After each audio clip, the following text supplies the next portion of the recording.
làm nhanh đi, làm ở trên cao này nhưng mà cái bác làm chả có cái món chả có cái đây hội gì cả. Tôi làm lao động mà tháng một tuần rất đầu rồi. Tình hình tiến độ em thấy là này là khả năng sang năm là xong, khả năng xong là không trên này bà con mỗi năm mùa lũ đến là gặp hết cả đồng.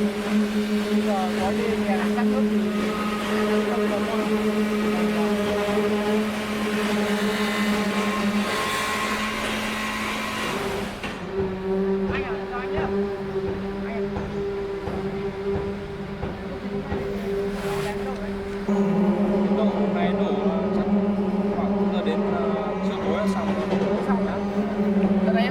tiến độ này là nhanh, em thấy yên tâm. Khảo sát như lần trước là em thấy tiến độ là không chậm, em nhắc nhở một lần rồi nhưng mà lần này tiến độ này tốt đấy. Nhưng mà ở kia còn mấy bác ấy, bác là nhắc nhở nhưng mà em thấy lên làm cao thì dây đen vàng xong rồi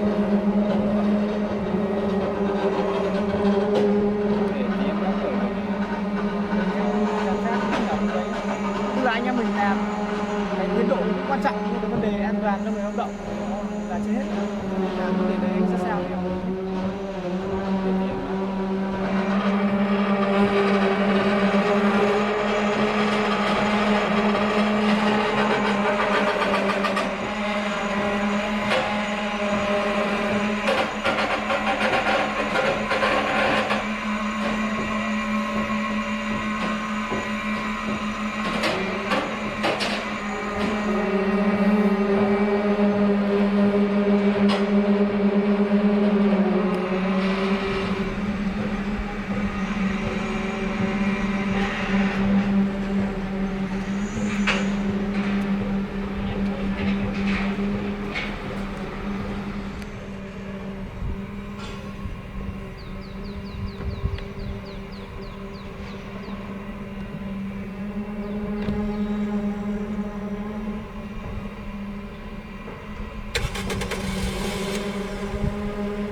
Nào cũng lũ cũng ngập hết đồng rồi bà con.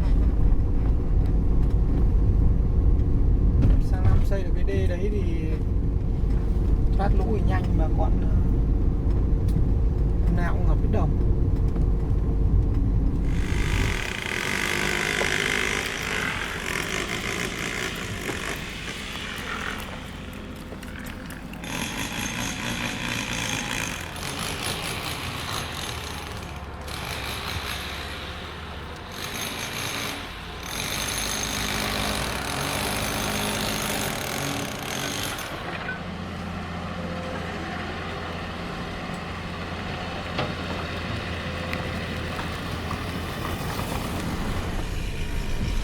Hơi tươi phải không?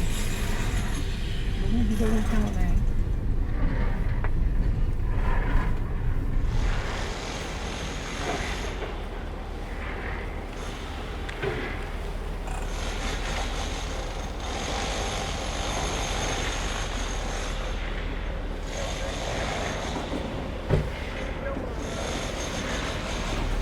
Vừa nãy lên nhà chẳng không về à? Vừa nãy anh đang đi công trình bên trên này về. Vừa lúc ở đây thì bây giờ về rồi thì có đi vặt không?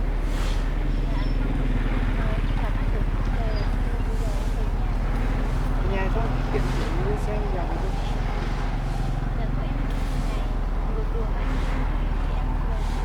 Không sao đâu, đi đây.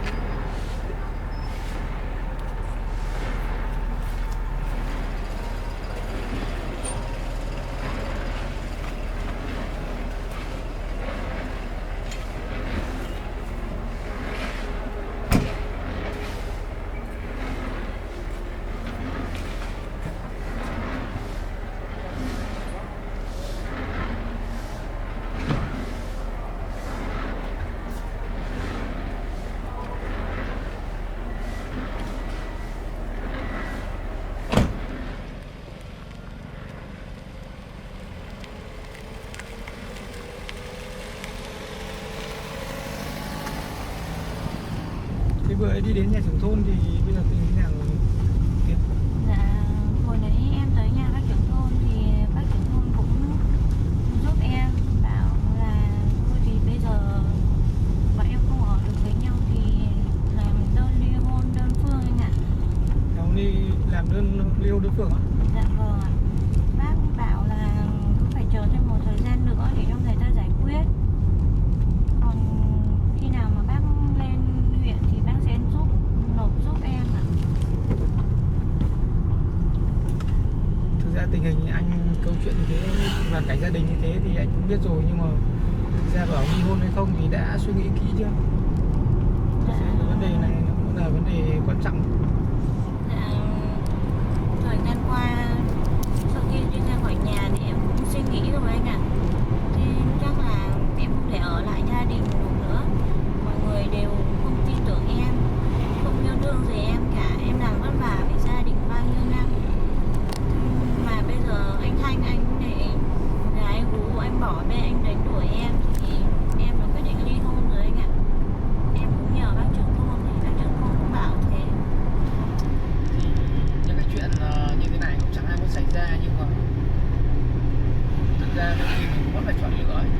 Bây giờ hoàn cảnh như vậy thì em đã chọn lựa như vậy rồi thì có thể sau này thì tương lai sẽ tốt đẹp hơn, nhưng mà chọn lựa như thế anh nghĩ cũng rất là khó khăn.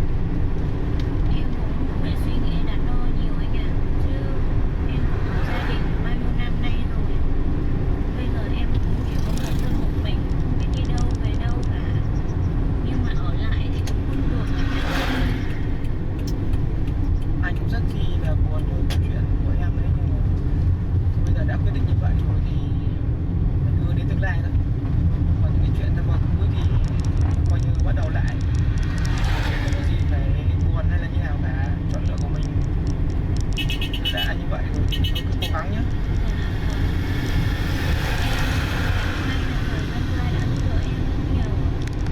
Không sao.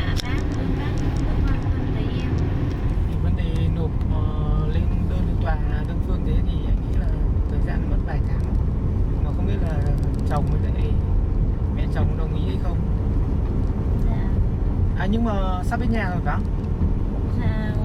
À sắp đến lều rồi phải không? Dạ vâng, sắp tới rồi ạ. Ở đằng kia kìa anh chỗ đấy anh sẽ phải của em nhé. Đến xong anh sẽ phải. Đi này anh ơi, sẽ phải ở chỗ này ạ. Xong anh sẽ phải. Cẩn thận cua anh ạ. Ừ.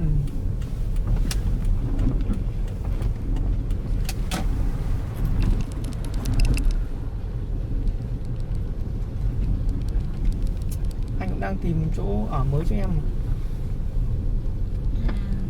Em Đợt vừa rồi phiền vẫn anh quá. không sao, đợt rồi vẫn chưa tìm được, nhưng khả năng anh đang hỏi một chỗ.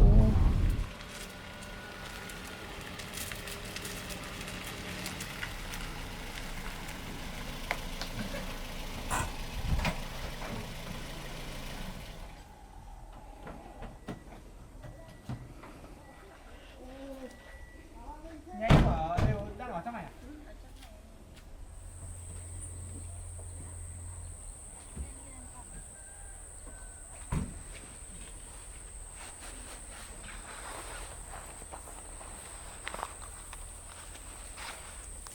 Mỗi lúc ở một nơi này rất là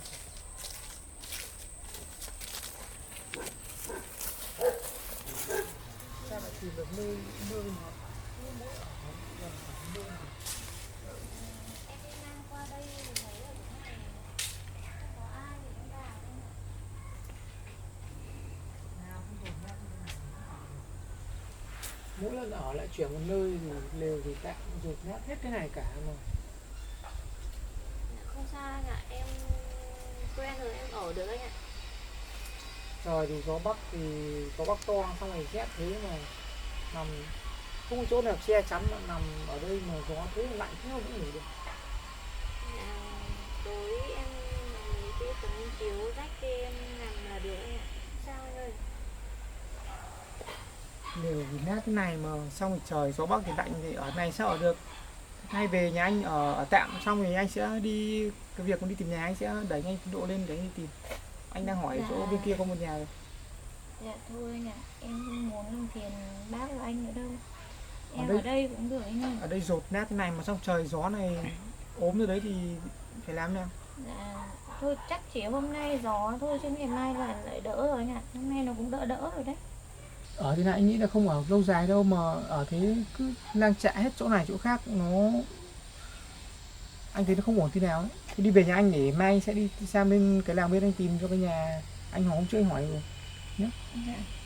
Thôi em ở đây được rồi anh ơi.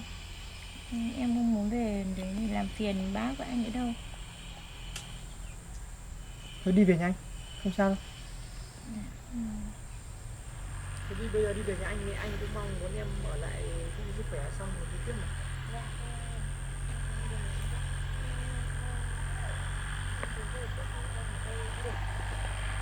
Thế nếu như mà không muốn về thôi được, hôm nay cứ nghỉ tạm một đêm đây xong thì mai anh sẽ sang lên hỏi cái nhà đi luôn ấy. Nhưng mà bây giờ bản thế này thì đi dọn dẹp ra thì không muốn ngủ về, chứ giờ cứ ngủ cái này bản không đảm bảo sức khỏe đâu. Thế thì bây giờ mình sẽ đi dọn dẹp ra cái này cái này.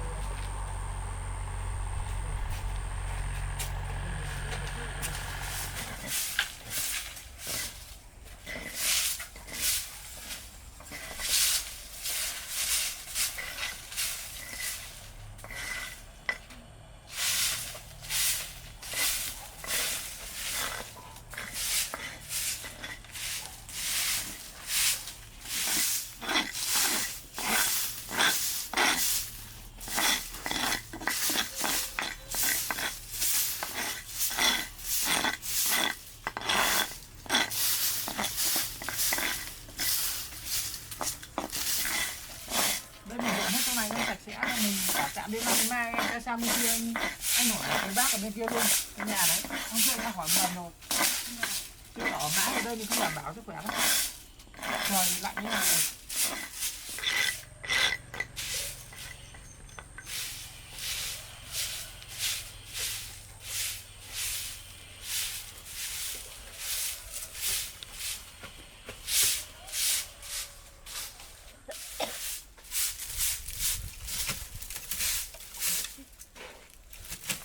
Em cẩn thận đấy, cái viên gạch ở dưới chân nó lung lay đấy, Dạ. giật cái đấy cẩn thận đấy. Em rất cẩn thận đấy.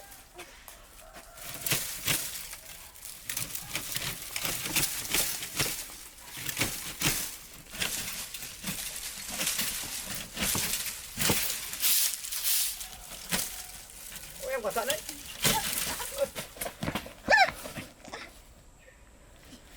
Anh xin lỗi nhé.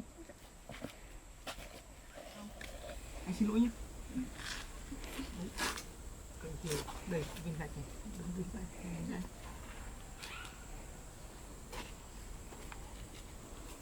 Em có sao?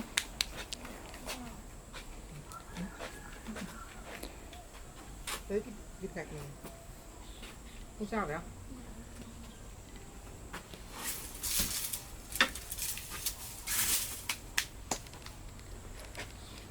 Không sao là may rồi. May quá không được gì đấy. Thế em có làm sao không? Dạ em không sao anh ạ. Bẩn hết quần rồi này. Dạ không sao đâu anh ơi. Mình không sao là may.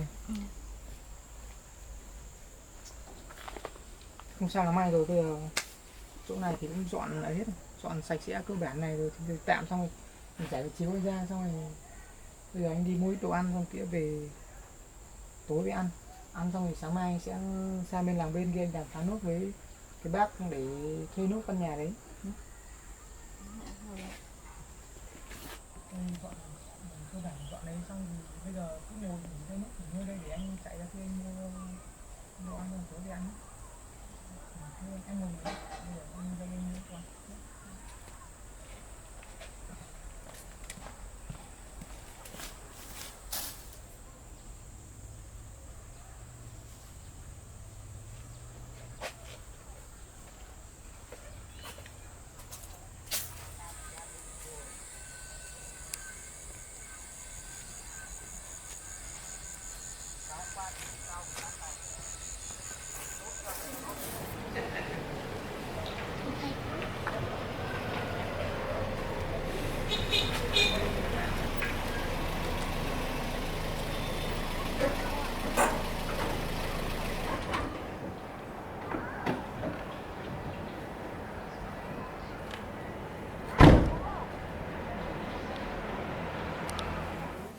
Bác à? Thấu chứ. Khoai này ngon này, ngon đấy. Tôi có mua mấy củ khoai này đó. Ừ.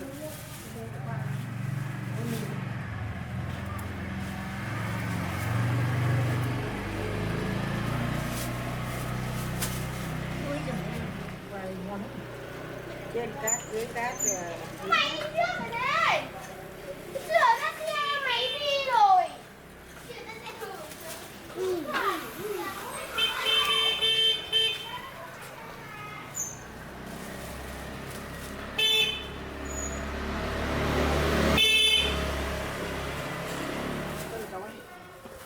Ở đây quán có đèn không nhỉ? Đèn chiếu sáng ấy. có Có. liền nó bán liền.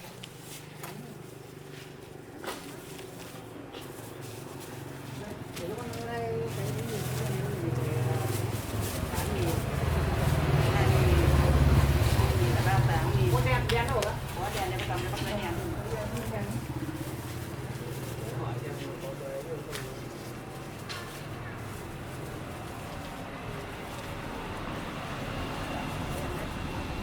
Đấy đèn nó có Đèn đây sáng hả bác? đèn ngó sáng Đèn đây. bật ra gì có nhỉ? Đây con bật chỗ này lên. À, Đấy. sáng đấy nhỉ? Nút nữa này, vàng này. Nút nữa này. Đó. À, vào Rồi. rồi. Đẹp quá, không chịu cái đèn luôn đấy. Ừ. Mình vào đây đi chuyển nhau. Đây mình đảo.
Xong hết chưa?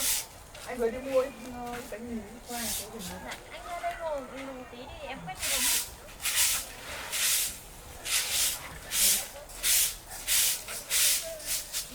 Được rồi anh ạ. Em lấy nước đi.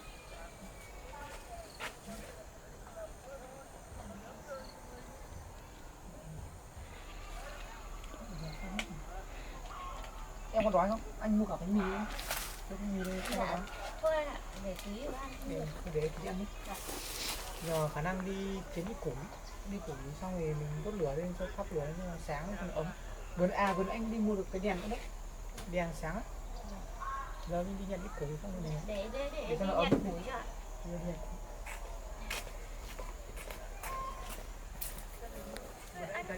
Anh đi vào đi để em lấy cho ạ.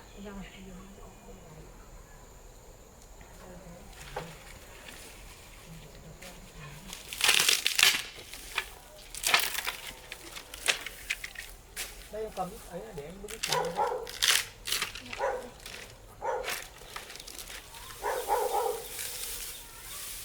Anh cứ vào đi em cầm vào.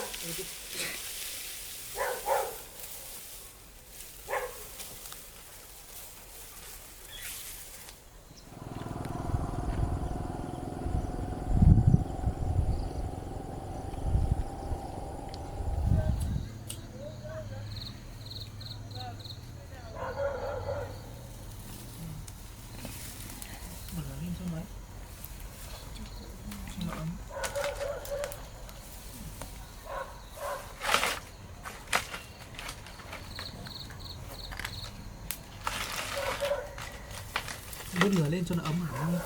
Lạnh lắm. Được rồi anh ạ. Đấy chưa? Đang cháy rồi đấy. Ấm không? Ấm. Này mà không có lửa này đêm ngủ lạnh lắm. À đây có đèn với nước quay thì xong nướng ấy.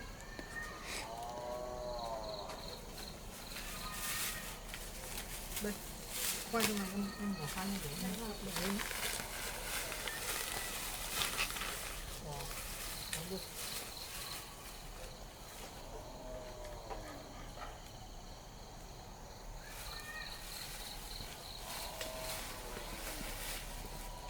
Đấy, để quay nướng. Dạ để em bỏ cho. Khoai này em nhìn thấy biết là người ta bảo ngon lắm.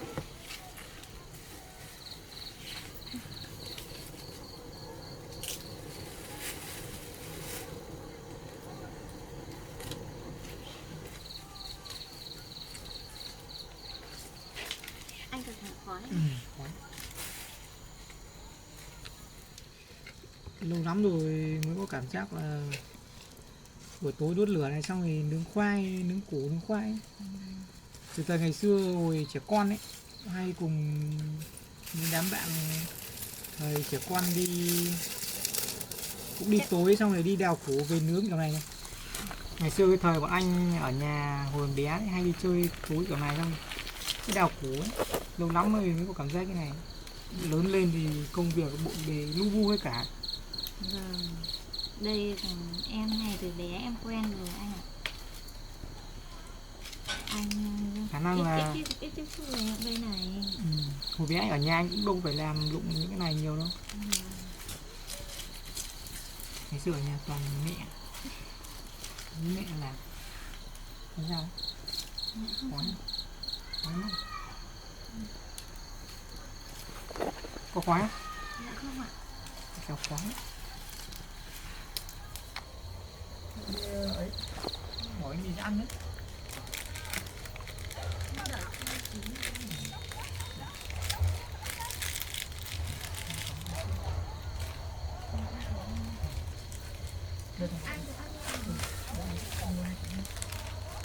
Ăn tạm bánh mì gói không? Em ăn đi. Ăn đi. Bánh mì ngon. Ăn đi đừng gói. Nãy anh không về như thế thì bác có làm sao anh? Không sao, vì chị anh gọi điện về anh cho anh mẹ thì anh bảo ở đây thì không sao đâu nhé. Thế anh bảo bác đi cho bác yên tâm, không bác ở nhà bác lại đợi anh nấu anh biết. Để tí nữa anh về, tí nữa anh gọi điện về anh cho anh mẹ anh. Còn cái việc ngày mai thì anh sẽ đêm mai sẽ đi xem nói chuyện với cái bác kia để thuê cái điểm cái ngôi nhà đấy để ổn định chỗ ở cho em nhé. Còn ở hôm nay về lùi xùm cái này không được. Ăn.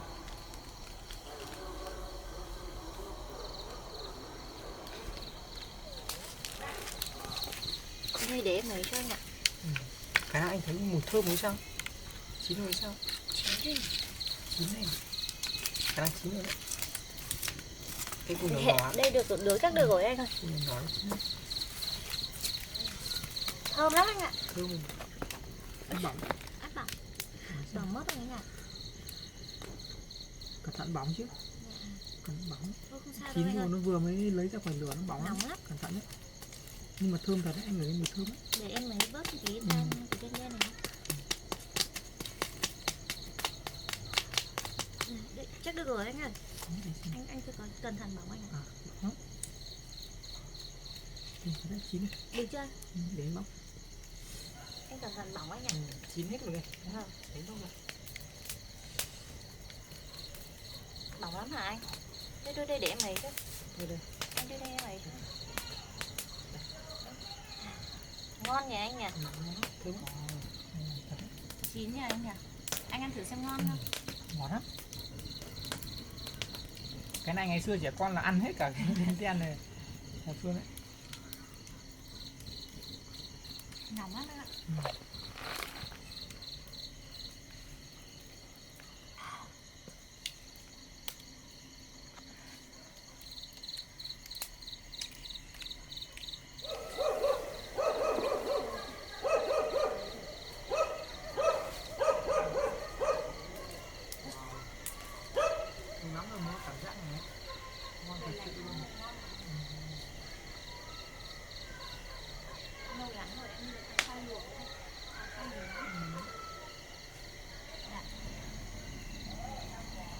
ngon vậy anh nhỉ? Rồi. Mặt nhỏ hết rồi, để anh chui ra nhé. Ui, hết rồi này. Chui vẫn hết cái lên mũi rồi này. Dính nhiều thế ạ? Không sao rồi, để tía ra kia múc nước rửa nhé. Để em múc nước rửa. Ăn kiểu gì mà chui hết mặt thế. Đây đánh bóc cái này nhé. Củ này ngon lắm này anh nhỉ? Củ này ngon lắm. Ngon lắm anh ạ. Ừ. Anh ăn đi không? Cẩn thận bỏng. Bỏng phấn. Bỏng á. Khoái là đấy. Lâu lắm mới có cảm giác này.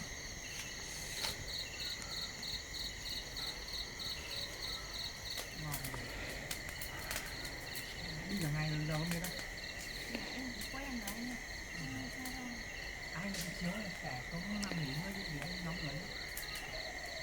Với hai anh thành nhóm nhé. Em đi lại đi chiếu xem.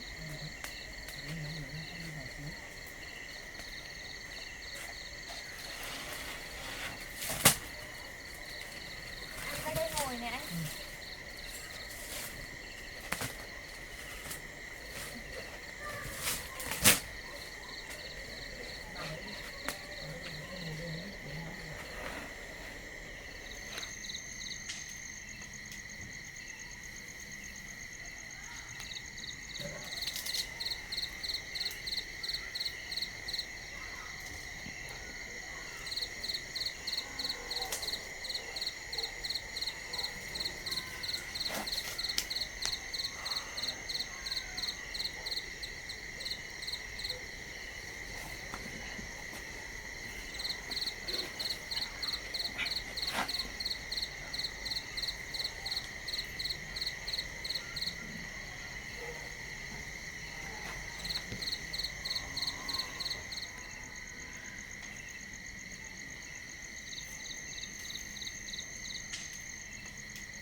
Cái nó chạy rồi. Hôm qua anh ngồi đây anh ngủ ạ. Mặt trời đã sáng nay. Em dậy lúc nào ấy? Em vừa mới dậy thôi chứ anh ngồi đây cả đêm à? Anh ngủ đây ngủ quên thiếp đi mất, anh chẳng biết gì luôn. Đến bây giờ sáng rồi không biết. Em tưởng Bây giờ cũng dậy. cho anh thấy áo. Thì đêm qua không ngủ đâu. Dạ. Em cũng không để ý gì anh ở đây hết. Anh không về à? Em qua anh nằm đây. Em thấy em ngủ một lúc xong anh nhắm mắt vào cái mà anh cũng ngủ đến bây giờ luôn. Không còn mệt. Trời đã sáng này rồi. Hôm qua anh ngủ chút đi mất. Dạ. Anh dậy rồi thì về nhà cho cháu không sợ bác lo cho anh không? Mai anh không đi làm, mai anh sẽ đi tìm nhà em thì nay có bạn bị bận nhưng không được, chứ không ở đây được. Anh có bận việc gì thì anh cứ đi về nhà, không lúc nào tìm sau cũng được anh ạ. Em đi bộ đâu. Không sao đâu. Sao hôm nay em sẽ đi đàm phán với cái bác ấy để ấy luôn, để lo nhà cho em luôn, không không ở đây không được đâu. Thế anh đi thì còn lại là để em chọn cho ạ. Thôi bây giờ nhá, bây giờ em ở đây em chọn cái này đi xong bây giờ em đi trong công đâu mà cho em ăn nhé.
tạm đấy, thế thì không đảm bảo thế nào.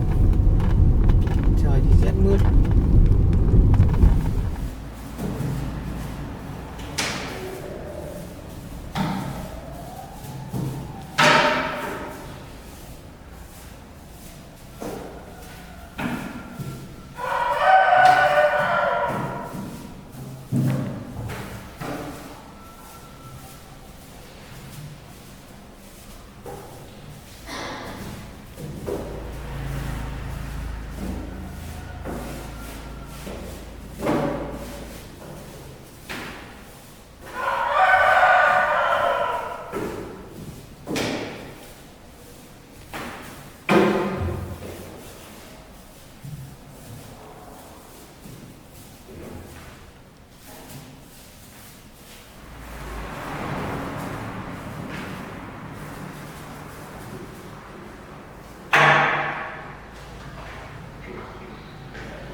Ôi thằng này đi đâu mà từ hôm qua giờ chưa thấy về. Tối không về biết ở đâu. Đồ đạc thì để hết ở đây. Thằng này đi đâu mà từ hôm qua giờ không về. Viện không về đâu.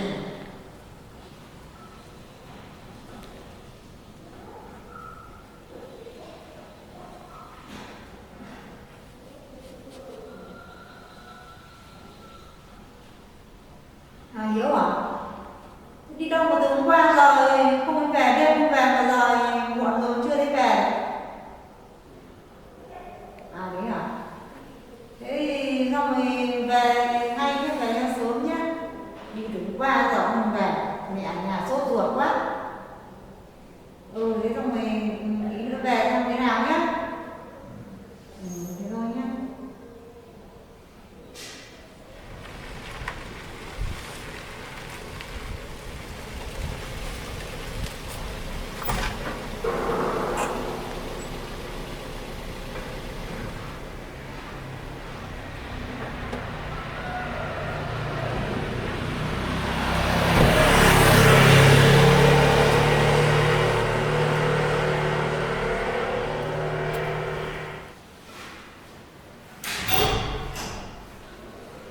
Mẹ Thế đi đâu mà từ hôm qua giờ mới về hả? Làm việc ở nhà nóng cả ruột. không biết điều gì em sẽ lo mà, nhưng mà hôm qua con lại vội quá mà con không nghĩ ra gọi điện với mẹ. Thế hôm qua đi tìm thì quên thế nào ở đêm hôm qua mà không về thì tìm thấy không? Tìm thấy rồi hôm qua lúc đấy con kèm mẹ về xong con đi đến chợ cái chỗ mà cô ấy bán ấy. Thì thấy đang bán đấy xong rồi bọn kèm về đưa đi ăn cũng rét mướt đói thế. Qua lại còn ở cái chỗ lều tạm, lại tìm được lều tạm đâu ở. Tối qua con ở đấy khu đấy, nằm qua ngủ ở đấy cũng lạnh như hôm qua đi mệt xong rồi trái biết là lạnh gì, xong sáng rồi về ngay chuyện mẹ nó sợ nó lo. Xong lại bây giờ về thông báo mẹ đi, xong bây giờ con lại phải đi ra kia tìm nhà thôi. Thế lại đi tìm giúp đỡ cô xem là không thì rét mướt này cứ ở vào tìm cái chỗ nào nó đỡ rột nát chứ không có gì nhà của nó không có thì ở rét mướt này khổ thân nhá. Mẹ yên tâm thì bây giờ họ sẽ đi bên bất động sản trước hỏi bên môi giới nhà tìm nhà đi đối tượng cho con với nhà nào còn bà làm bên thì bây giờ con thử hỏi lại xem để hẹn ở đấy xem nào. Đi làm nào hơi cô nhà ở đỡ. Alo nhỉ? Vâng em là hôm trước em gọi điện cho em hỏi anh tìm nhà đấy bên bất động sản bên anh thì hôm trước em có hỏi xem có nhà nào mà cho thuê hay là người ta không ở như nào không. trước anh bảo em là có một bác đấy thì mấy bác ấy có ở nhà không để bây giờ em sang em trao đổi trực tiếp xem em muốn thuê ngay. Vâng vâng. À bây giờ bác đang ở đấy xong có gì anh liên hệ với bác đấy em bảo cửa nhà nhé, xong thì cho em địa chỉ bây giờ em sang luôn. Thì em sang luôn để em trao đổi em muốn thuê luôn cái nhà đấy. Vâng vâng. Thế có gì em liên hệ với cái bác đấy xong thì để bây giờ em qua luôn nhé. Vâng vâng. Một cảm ơn anh nhé. Được rồi, để bây giờ thì tôi mẹ ở nhà đi. Để đi làm nữa nhưng mà ra thì bây giờ phải lo việc có tươi chữa, không thì cứ ở đang trả cái nguy hiểm với không phải làm việc. Lúc này nhà bây giờ không ra mình đi hỏi nhà đấy. Thế đi xong rồi trưa về nhá, về nhà. Vâng vâng. Nhà đi nhá.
Bà ơi, ai nhà không?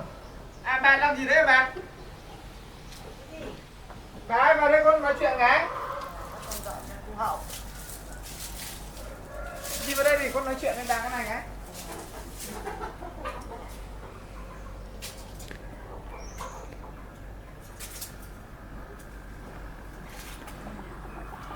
Đây bà ngồi sang này đi. Ngồi đây đi. Bà giờ già này rồi mà cứ làm cái gì ở vườn nó mọ gì đấy hả bà? Vâng. Bà ngồi đấy đi xong rồi con nói chuyện ra. Thì vừa con có liên hệ với bên bất động sản bên người ta cho thuê nhà ấy, thì có giới thiệu đến đây thì bảo bà có nhu cầu là cho thuê nhà này phải không bà? Ủa, bà yêu cầu bà thuê cái nhà này, bà cũng không ở đến. Vâng. Thì bà ở ngoài kia rồi bà không ở đến đây nữa thì ai thuê bà cho thuê.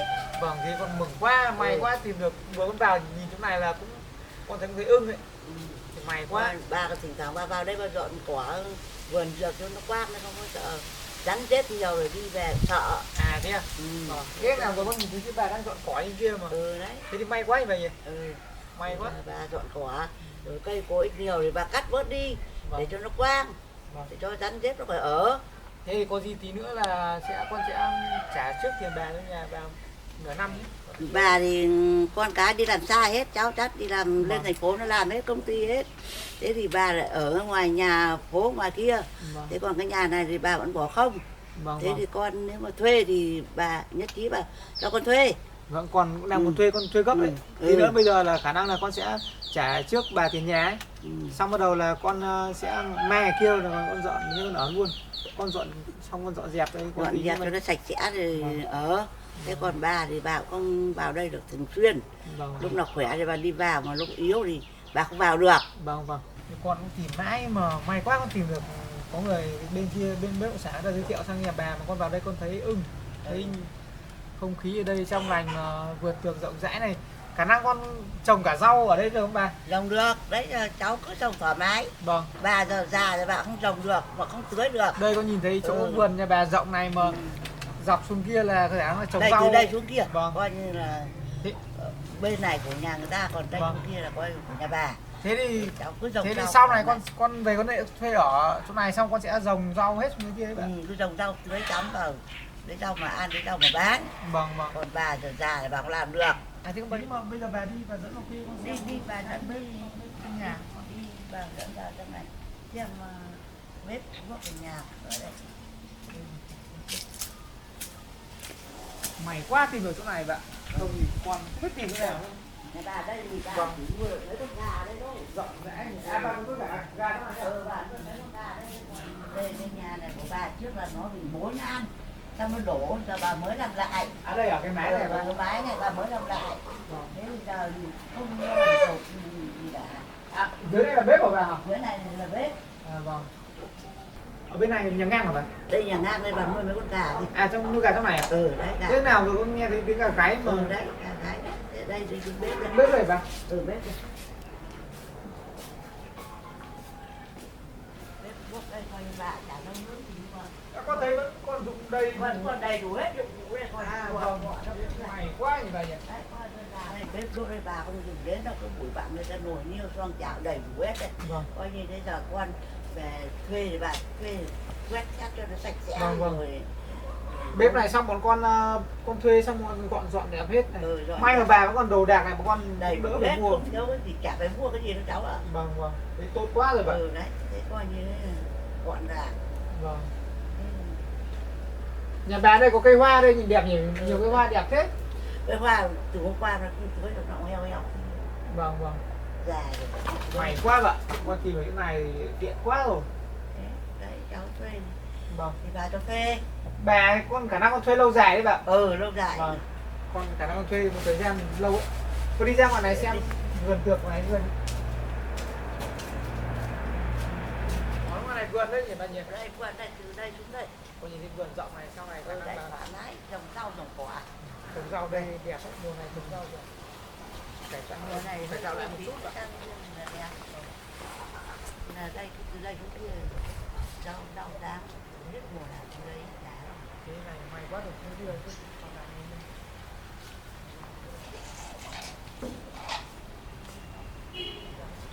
Vừa đấy bà dẫn con đi một vòng đấy là con rất chi là ưng vậy.